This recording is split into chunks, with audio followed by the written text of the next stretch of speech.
validation, now I validate myself. Building inner strength, putting doubt up on the shelf. No more unnecessary drama, no more wasted time. Climbing higher constantly, making my own climb. Standing on higher ground, where excellence is found. My potential knows no bounds. Raising the bar, breaking ground. My network is my net worth. Choose your company wise. Surround yourself with eagles, not with sheep in disguise. Every interaction is a reflection of my brand. Quality over quantity, that's my personal command. Standing on higher ground, where excellence is found. My potential knows no bounds. Raising the bar, breaking ground. Whoa, I'm not just living, I'm manifesting my vision. Cutting through limitations with surgical precision. My expectations are my compass, my respect is my shield. To mediocrity and chaos, I will never yield.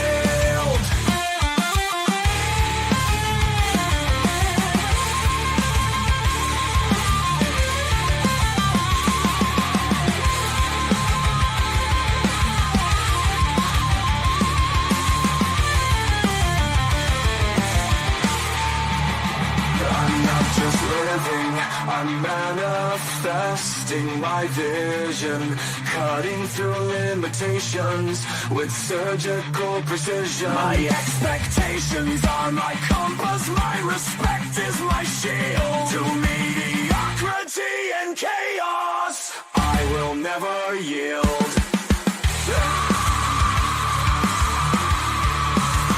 Standing on higher ground,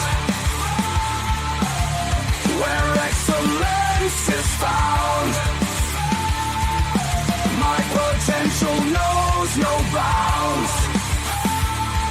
Raising the bar, breaking ground.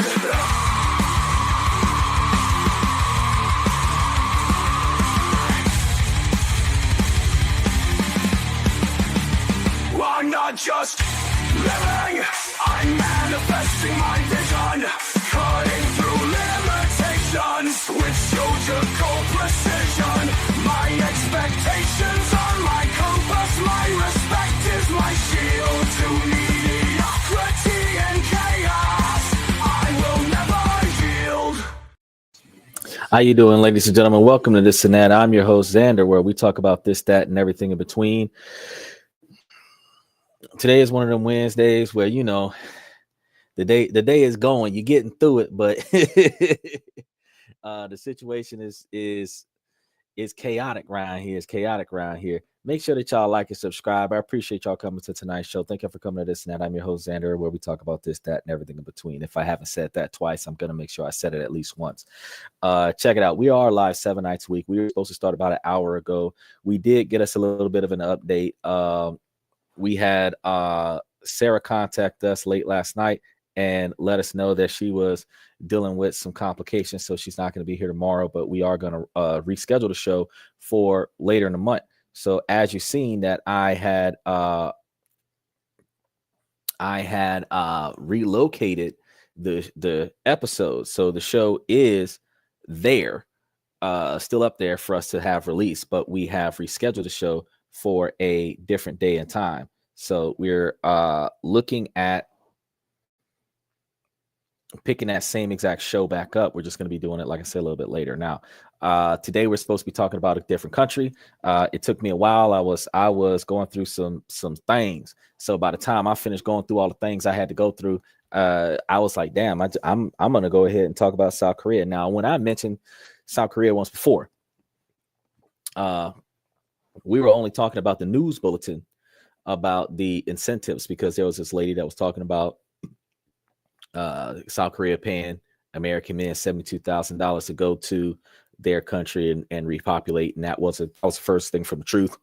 So I did some research, and then we found out that there are some incentives out there, but they're conditional incentives, and that's when we found out that you can go out there and you can go get your real good job or start you up a real good business and make you a chunk of change based on those incentives. But we're going to be talking about later today about some incentivification on birth rates and the assistive costs of childcare. But what we're going to be talking about primarily today is living and investing in South Korea. We're going to be giving you guys some insight on places to go and things to do. So I thought that that would be a good topic to talk about today. And not everybody thinks about it the way this and that thinks about it. So when we start talking about this, that, and everything in between, we start coming off of a whole different dynamic than the average person is used to. And it gives you an alternative and a new insight as to what you would or would not do if you were in my shoes. So I was like, well, let's run the topic, because I think that you guys would really enjoy learning a little bit about South Korea. So make sure that you guys like and subscribe today. Use those reaction buttons as you see them. Note that you guys can click those links in the comment section, and if you click those links and approve the mic and approve the camera, it'll bring you onto the show in real time. Special shout out to those of you that are watching us on Twitch, Twitter, and the rest of you that's on YouTube, giving us a little bit of insight on our success. I greatly appreciate that. And just remember that we are live 7 nights a week, so you'll be able to get in here and you'll be able to see how we make it do what it do. We had a few hundred people come in right at the beginning of the show, so I really appreciate those people who dropped in real quick and ran back out. But for the rest of you who stay here, we're going to be giving you some knowledge and some information that you can benefit from going forward. So let's talk about what it's really like to live and invest in South Korea, because you can't go to North Korea. North Korea and America are not on good terms. And if you are caught in a North Korean airport with an American passport, you might be dealing with a world of problems. So when we start talking about South Korea, though, you've probably seen the headlines. K-pop stuff, high-tech cities, amazing food, all that. It sounds exciting, right?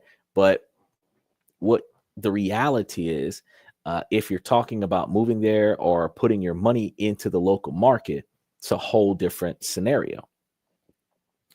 The real numbers behind the cost of living. First off, living in South Korea isn't as cheap as you might expect, as opposed to the cheapness of Nagano, Japan. Now, if you're a single person, you're looking at about $2,700 a month in US dollars to cover your basic standards.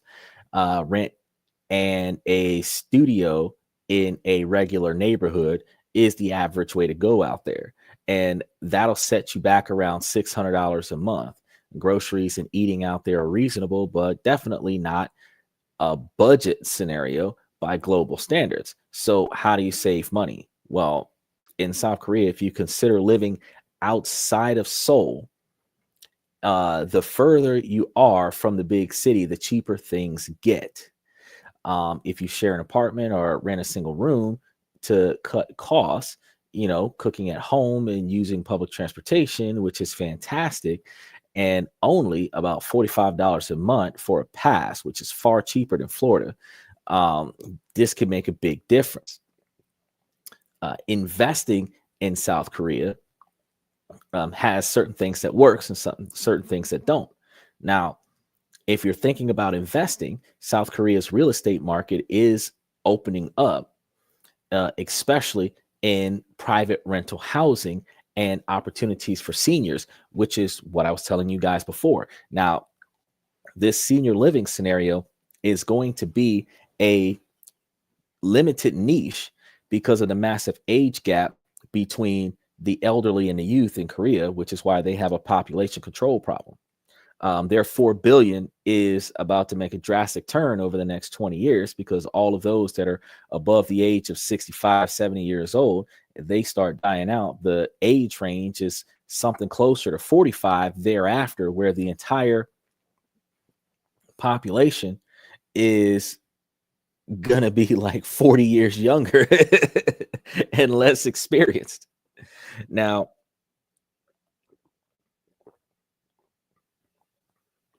the purpose behind this knowledge is that if you go over there and you establish real estate investment, you can acquire properties with less difficulty than other countries.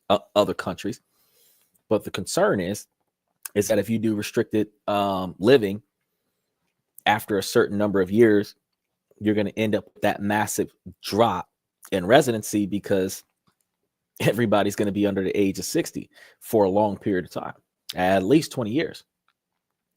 But you can also look into joint ventures or even take smaller stakes in bigger property deals to reduce your risks and your effort.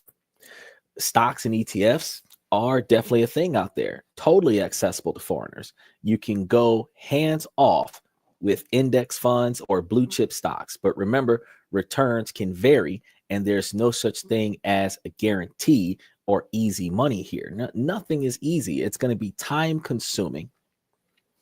That's what it's going to be. So you have less effort from yourself and more volatility for your money. And then you have to do the waiting game. But there's a big heads up here because South Korea's economy can be volatile. So timing and research are key, because in that volatility, as you could lose a lot by making the wrong decision, you can make a lot in a short period of time making the right decision in a timely fashion. And don't forget, you'll need to follow the local laws for visas and property purchases, because out there, you are micromanaged by your government. See, in the United States, you can do whatever you want to do, set the American flag on fire, curse each other out, degrade, devalue the president.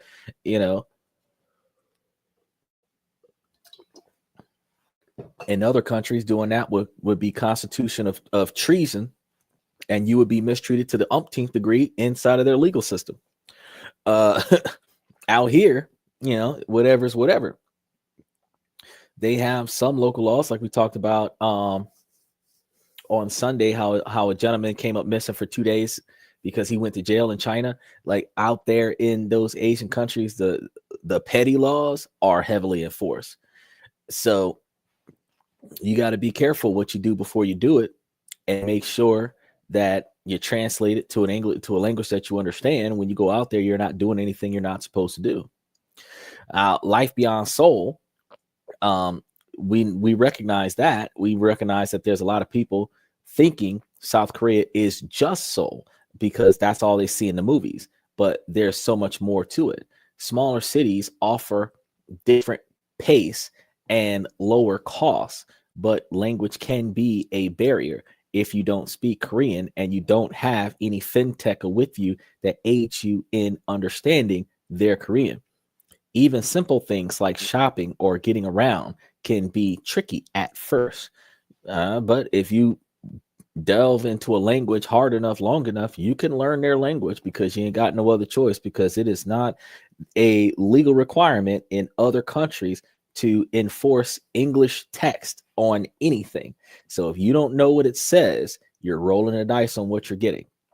Culturally, there's a big emphasis on respect and hierarchy, especially towards elders. So those of us that are middle-aged men in our 40s and older, this is a good place for us, because all the jits are going to be showing us the utmost respect. Now, that can be a big adjustment if you're coming from a more casual culture like America, where people will disrespect you regardless of your age and devalue and degrade you because you're there. So you got to think about that and recognize that the social trends and relationships is going to be far different in these Eastern cultures than the ones that you're going to be experiencing here in a Western culture. But let's talk about relationships for a second, because we're going to be talking about a lot of investment and everything. But let's talk about those relationships. There's a growing gender and generation gap in South Korea. So more young women are choosing independence and opting out of traditional roles like marriage and motherhood. It's happening all over the world. Some are even joining movements that reject dating and relationships altogether. dating culture is a mix of old and new. And traditionally, men pay for the first date, but younger couples often split the bill, where frequent texting is a sign of care. And if someone stops messaging, it's usually a sign they've lost interest. And public displays of affection are common, but more subdued than in Western cultures. So, guys, here we have to think about, if we're going to go to this country, there's something more important to keep in mind if you're interested in building a real connection in South Korea. While many Korean women are open and even curious about dating American men or foreigners, taking things to the next level, like a serious long term relationship, can be a whole different story. So there's something that is strange about the skepticism about whether a foreigner is truly committed or just looking for short term experience, specifically because they're not there for a permanent basis. And a lot of the passport bros that have traveled around the world have done so with the intent to be there for a few months and then move on. But here's where it gets interesting.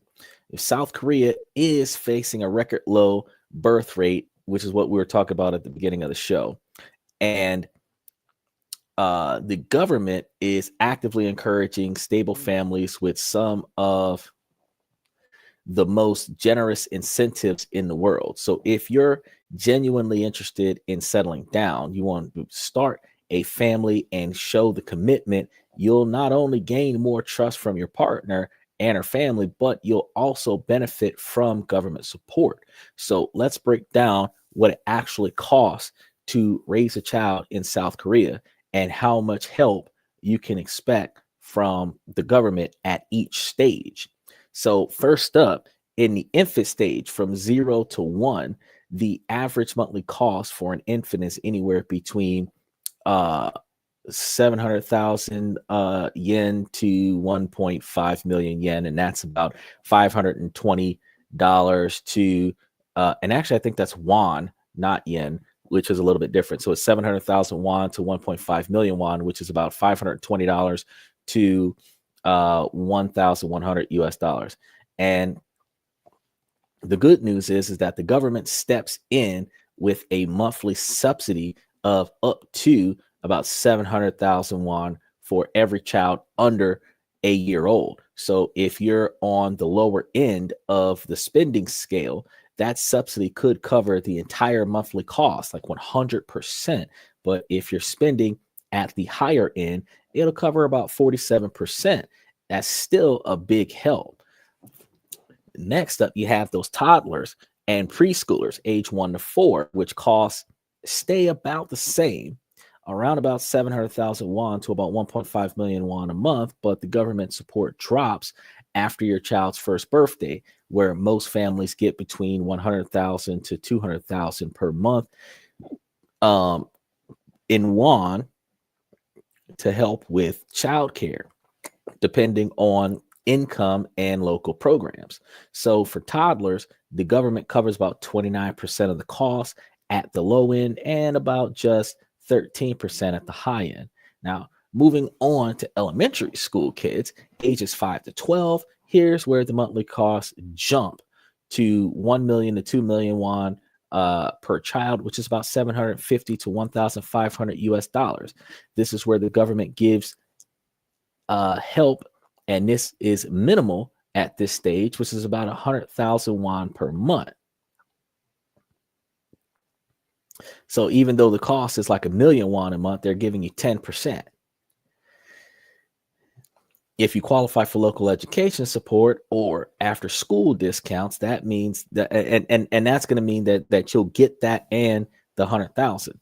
But that also means that this is going to cover just 10% of the cost at the low end and only 5% of the cost at the high end. Now, finally, teenagers 13 through 18, this is where things get really expensive, where you're looking at about 1.5 million won to about 3 million won or more each month, which is about $1,100 to $1,250 per month, especially with the cost of private tutoring and extracurriculars. So government subsidies are very limited here, where mostly indirect, like school meal programs and small education subsidies, usually add up to about 100,000 a month to cover the cost of the kids. You should got it together by the time the kids is 15, 16, 17 years old, but some families out there can't do it. But if you're bringing in that bread to fly out there and post up and start dropping children, by the time those kids reach that level, you should have more than enough money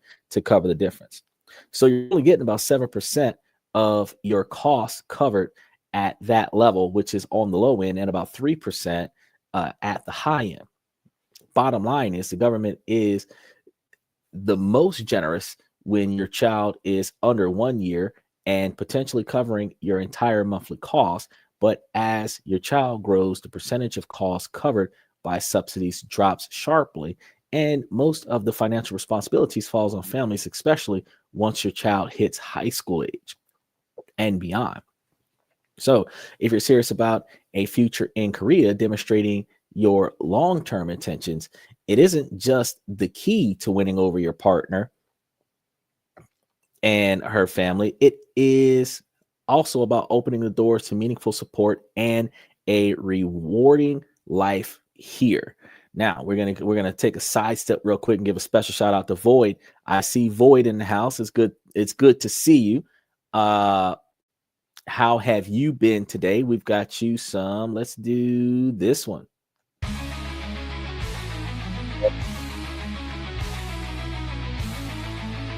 Void coming in. I really appreciate you.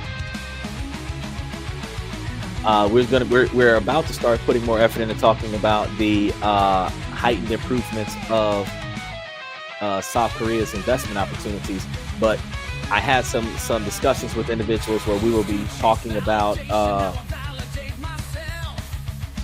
the family life and cultural life of living in South Korea as well, because I mean, there's a trifecta. You're traveling there to invest in ETFs and stocks and bonds and government-backed programs that is going to be putting a lot of money in your pocket, and then you're doing this so that you can establish a family and live that best life on retirement. So I want to talk to everybody about both sides of the fence. But it's definitely good to see you.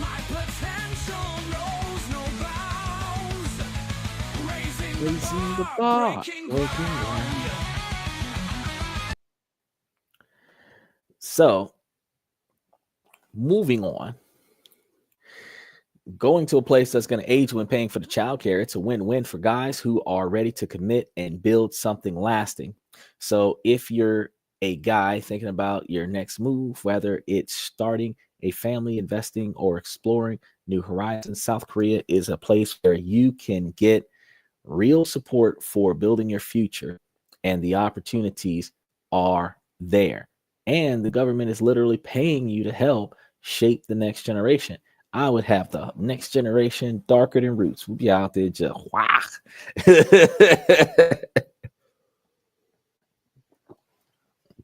But every good thing has its downsides. Where there are opportunities, there are challenges. South Korea is a land of contrast with high-tech innovation that meets deep traditions. The food is incredible. The infrastructure is top-notch, and there are plenty of job opportunities, especially in tech and teaching English. But the cost of living is higher than most other countries next to the United States. It's not as high as the United States, but it's pretty up there in price. And cultural differences can take some getting used to. So if you're considering the move, you want to weigh the pros and cons. Many expats and investors have found ways to thrive, but it takes research, flexibility, and an open mind.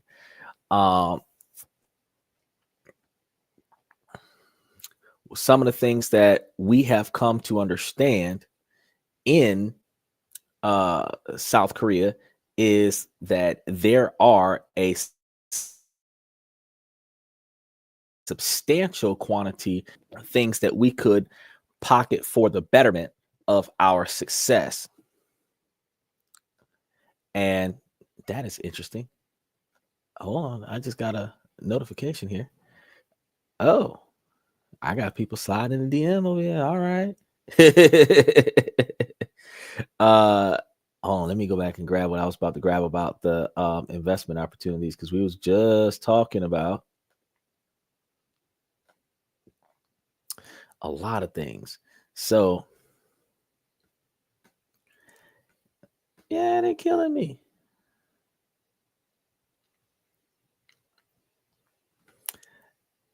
And then let's see. Yep. Yep.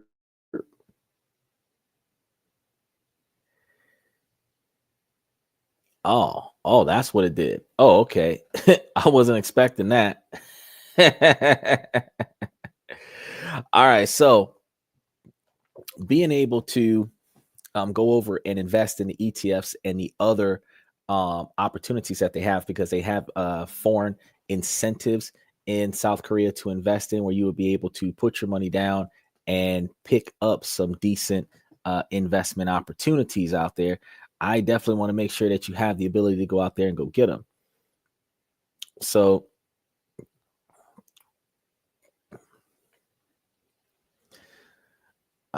let's see what we got going on here.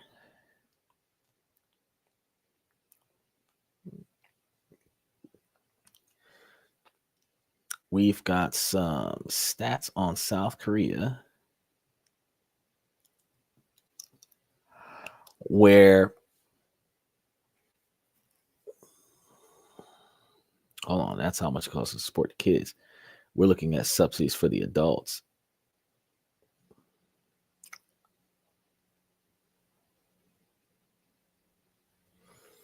Oh, we've got some interesting social trends here. South Korea is now the world's lowest fertility rate in 2024, where it dropped to just 0.72 children per woman, which is less than one child per woman, well below the replacement rate of 2.1. And some women are even joining movements to reject the dating and relationships altogether, in that 4B movement, where the women were shaving their heads and spray painting themselves and all kinds of ridiculousness.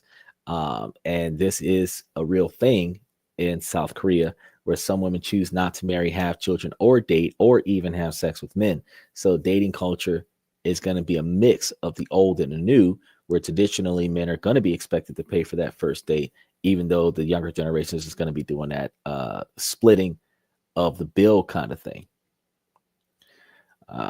Let's go back to the investment opportunities in South Korea.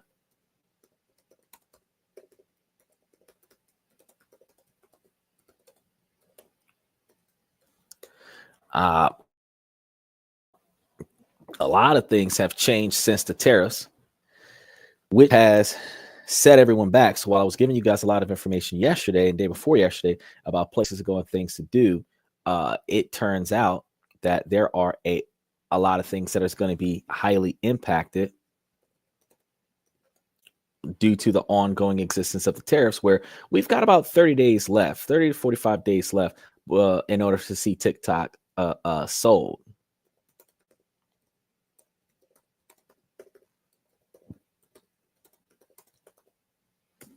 So give me a second. I got to double check this, because I was looking and I was like, man, I got all of this stuff down packed. So we covered joint ventures. This is what I wanted to talk to you guys about. South Korea's stock market, KOSPI, and KOSDAQ, which is like KOSDAQ, it's equivalent to our NASDAQ, is open to the foreign investors, where you can invest in index funds, blue chip stocks like Samsung Electronics and Hyundai, as well as LG, or sector specific to ETFs. And these are things that I wanted to let you guys know, because if you didn't know, you could invest in Samsung, Hyundai, and LG technologies, and that will be 3 different stock options that could put some money into your bank. Index funds and ETFs allow for relative hands-off investing, but returns and risks will vary with the market. Now, South Korea is a global leader in technology and robotics and 5G internet speeds. So you can invest in any of those things in order to get yourself an extra dollar going towards your success.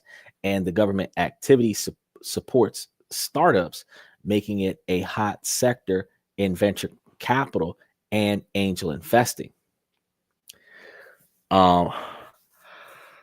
Cities like Seoul and Busan that have thriving startup communities with government grants accelerating and international collaboration opportunities. Now, teaming up with Korean partners or experienced experts can help you navigate regulations, language barriers, and cultural nuances. And this is especially useful in real estate, F&B, and export businesses. So some expats have found success exporting Korean products like cosmetics, food, or tech to their home country. So you can go and buy it for cheap over there and then sell it somewhere else for mass quantity. With the strong focus on English and global skills, private education is tutoring businesses that remains very lucrative. Now, as a population ages, there's a growing demand for senior care and medical services and health tech, which are niches that you can get yourself into. So while South Korea is a developed competitive economy, high returns with minimal efforts are rare and usually comes with higher risk. Foreign investors must comply with the visas, residency, and property ownership laws, where some sectors have restrictions or requirements on local partners. Since the cost of living is higher than in many Asian countries, but occasionally, if the plan is suitable for you, then you'll be able to live there and invest. So recognizing the economy's volatility, you would be able to track the economic ups and downs that can affect your returns, especially if your returns are involved in the real estate department. So with South Korea offering exciting investments to the ultimate opportunists, especially in real estate, tech and startups could cost you a decent quantum of investment capital, but success requires the local partnerships and the understanding of the unique Korean market business to landscape. So if you're ready to take that plunge, you want to start by connecting with a local expert and expat investor who already paved the way. So with that being said, there's a lot of things out there that you guys can get your hands on and you guys can start trying to invest with. It just depends on where you're sitting at on the spectrum of financial stability. So since I have to start addressing tomorrow's show, because we pushed tomorrow's show back to as far as June, I want to go ahead and keep today's show short because, I mean, we've got a lot of stuff going on and I got a lot of things that I got to get set up.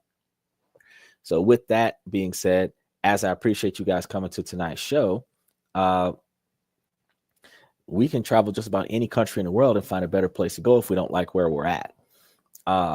You got to put in the effort to make yourself successful. But for those of us who recognize their lack of application to a daily job on a regular basis, if they could help it, requires you to build up a decent quantity of capital so you can buy you another house somewhere else. So all we need to do is just keep munching on the topics. And then once we cover some stuff that gives us the ability to make even more money outside of the money that we're supposed to be making from freelancing off of yesterday's show, we'll go ahead and just redirect our attentions to ways that make money for us.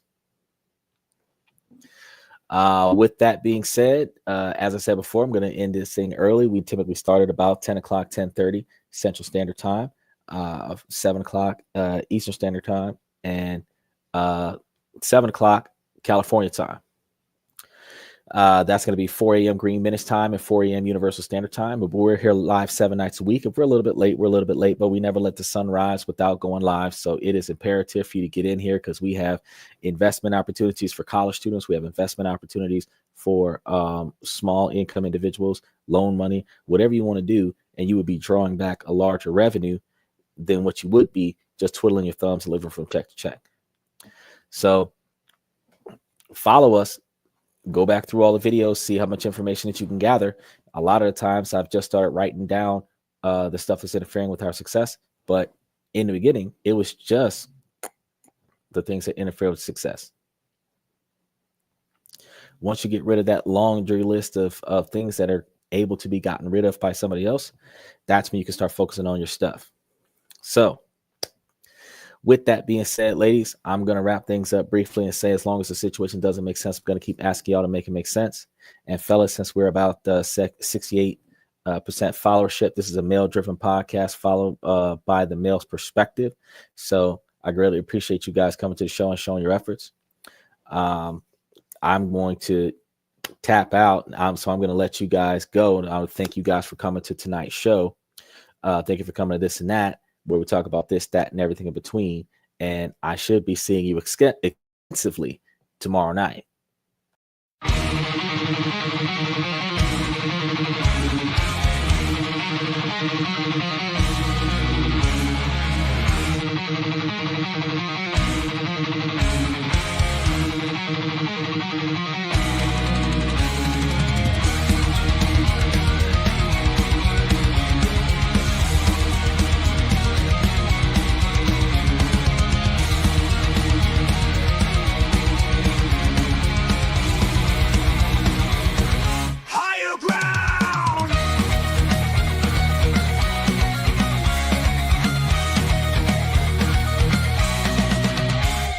Chase validation, now I validate myself.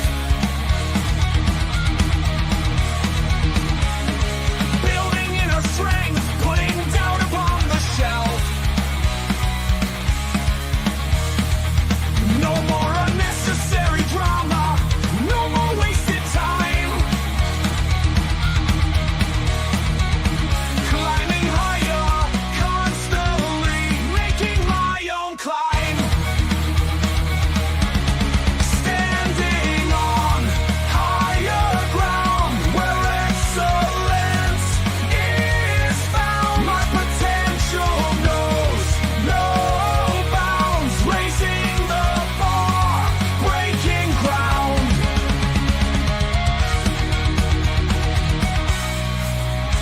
My network is my net worth. Choose your company wise. Surround yourself with eagles, not with sheep in disguise. Every interaction is a reflection of my brand. Quality over quantity, that's my personal command.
Thank you.